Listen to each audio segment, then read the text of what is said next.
எழிலரசன், நீங்க வந்து அதிமுகவும் தேமுதிக பாஜக இடைத்தேர்தலை புறக்கணிச்சது சரியா?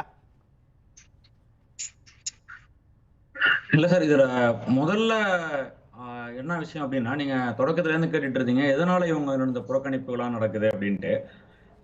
என்னுடைய புரிதலை பொறுத்த வரைக்கும் இந்த புறக்கணிப்புகள் அதுக்கெல்லாம் என்ன காரணம் அப்படின்னா, தேர்தல்ல இவங்க வாங்க போற வாக்கு சதவீதம் வந்து அடுத்த அமைய போகிற கூட்டணி பேச்சுவார்த்தையில வந்து எதிரொலிக்கும்.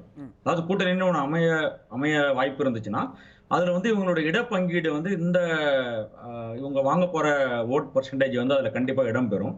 அப்போ வந்து இவங்க ஏடிஎம்கே வந்து கம்மியா ஓட்டு வாங்கிடுச்சு, கலை சார் சொன்ன மாதிரி டெபாசிட் போயிடுச்சு அப்படின்னா, உங்களுக்கு தான் கொங்குலயே ஒன்றும் செல்வாக்கு இல்லையே அப்படின்னு மற்றவங்க கேட்பாங்க, கூட்டணியில் சேரக்கூடியவங்க கேட்பாங்க. அதே மாதிரி தான் பிஜேபிக்கும் அந்த நெருக்கடி இருக்கு. அவங்களும் வந்து அங்கே ஓட் பர்சன்டேஜ் கம்மியாக வாங்கிட்டாங்கன்னா அவங்க கூட மற்றவங்க சேர போறவங்க அந்த கேள்வி கேட்பாங்க. அதனால வந்து அவங்களுக்கு கூட்டணி அமைய போகிற வாய்ப்பு வந்து இப்போ அவங்க கண்டெஸ்ட் பண்ணாங்கன்னா வந்து அவங்களுக்கு கிடைக்காது. ரெண்டாவது இன்னொரு முக்கியமான விஷயம் சுட்டிக்காட்ட வேண்டியது, நான் தொடக்கத்திலேருந்து சொல்லிட்டு இருக்கிறது தான், தேர்தல் அரசியலை பொறுத்த வரைக்கும் ஃபீல்டு ஒர்க்ல வந்து எப்படி வேலை பார்க்கணும் அப்படின்றது வந்து ஒரு ரொம்ப முக்கியமானது. அந்த வேலையை வந்து திமுக வந்து கன்சிஸ்டண்டா பண்ணிக்கிட்டு இருக்காங்க. அவங்க வந்து எப்போ 2019 எலெக்ஷன் அந்த டைம்ல இருந்து அவங்க அதுக்கு முன்னாடியில இருந்து ஃபீல்டு ஒர்க் வந்து அவங்க பண்ணிக்கிட்டு இருக்காங்க. நம்ம வந்து ஃபீல்ட்ல கிரவுண்ட் லெவல்ல நம்ம கண்டிப்பா அதை பார்க்குறோம்.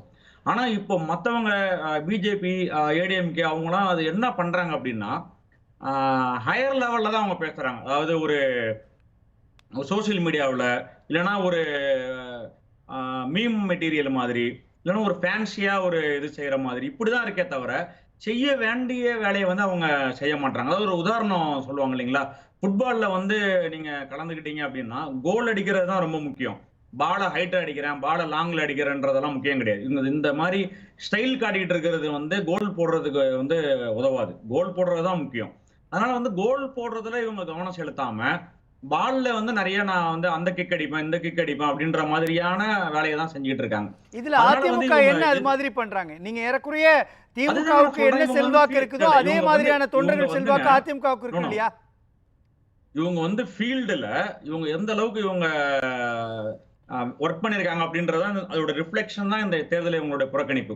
ஒரு சிஎம்மா இருக்கக்கூடியவர் நான் வந்து மாவட்டம் தோறும் நான் போறேன் அப்படின்னு சொல்லிட்டு ஒவ்வொரு மாவட்டமா போயிட்டு இப்ப தேர்தல் நடக்க போற இது ஈரோடு மாவட்டத்துக்கும் அவர் போயிட்டு வந்துட்டார். ஆனா ஒரு எதிர்கட்சி தலைவர் அவர் எப்படி முன்னாடியே ஸ்டார்ட் பண்ணி போயிருக்கணும். ஏற்கனவே திமுக தலைவர் வந்து ஸ்டாலின் எப்ப ஸ்டார்ட் பண்ணார், இவர் வந்து இனிமேதான் நான் வந்து தொடங்க போறேன் அப்படின்னு சொல்லிட்டு அவர் இருக்காரு.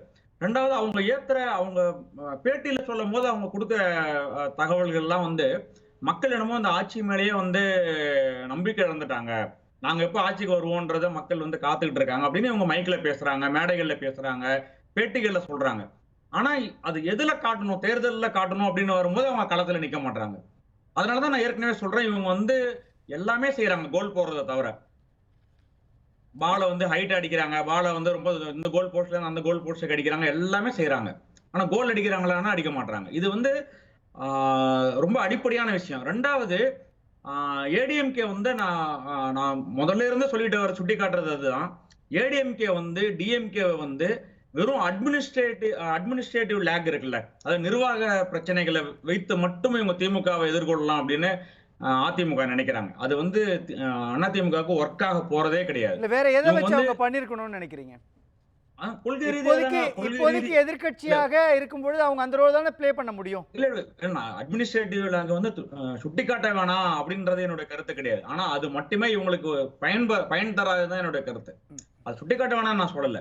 கவர்னர் வந்து அசம்பிளில இருந்து வெளியே போறாரு, சட்டமன்ற மரபை வந்து அவரு மாற்றணும்னு நினைக்கிறாரு அப்படின்னு சொல்லும் பொழுது திமுக வந்து அடுத்த நாள் எல்லா ஊர்லயும் ஆர்ப்பாட்டம் பண்ணாங்க. அப்ப இவங்க என்ன பண்றாங்க, இவங்க வந்து ஆளுநரை கண்டிச்சு ஒரு அறிக்கை, ஒரு காட்டமான பேசுங்க பேசுங்க நான் சொல்றது இருங்க தூத்துக்குடி செல்வம் இருங்க, வரேன் நான் ரெண்டாவது சுற்றுல வரேன். இல்ல சார், ஏடிஎம்கே வந்து அவங்க அட்மினிஸ்ட்ரேட்டிவ் ரீசன்ஸ் மட்டும் காரணமா வச்சு டிஎம்கேவை ரீப்ளேஸ் பண்ணிடலாம் அப்படின்னு நினைக்கிறாங்க. அது வந்து நடக்க போறது கிடையாது. ஏன்னா அது மட்டுமே வந்து திமுகவுடைய செல்வாக்குக்கு காரணம் கிடையாது. திமுகவோட செல்வாக்குக்கு எமோஷனல் ரீசன்ஸ் இருக்கு, சென்டிமெண்ட்ஸ் இருக்கு, தமிழ் சென்டிமெண்ட்ஸ் இருக்கு, திராவிடியன் சென்டிமெண்ட்ஸ் இருக்கு, லீடர்ஸ் இருக்காங்க, கொள்கைகள் இருக்கு. அதையெல்லாம் வந்து ஏடிஎம்கே வந்து என்னன்னே கன்சிடர் பண்றது கிடையாது. அப்படி எப்படி அவங்க டிஎம்கே ரீப்ளேஸ் பண்ண முடியும்?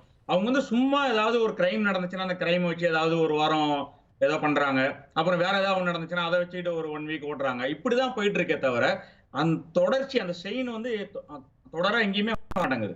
அதனால வந்து அவங்க வந்து ஒரு இன்கன்சிஸ்டண்டா அவங்களுடைய எதிர்ப்புல வந்து அவங்க இருக்கிறாங்க. அவங்களை எங்க பிளேஸ் பண்றதுன்னே வந்து தெரியல. ஒண்ணு. ரெண்டாவது வந்து பிஜேபி வந்து இந்தியாவிலேயே ஒரு பெரிய கட்சி. அவங்க கிளைம் பண்றபடி பார்த்தா உலகத்திலேயே ஒரு பெரிய கட்சி. அதிகமான மெம்பர்ஸ் உள்ள பார்ட்டி வந்து உலகத்திலேயே அதிகமான மெம்பர்ஸ் உள்ள பார்ட்டி எங்களுக்கு தான் அப்படின்றாங்க. ஒரு செல்வாக்கு மிக்க பிரைம் மினிஸ்டர் இருக்காரு அப்படின்னு சொல்றாங்க.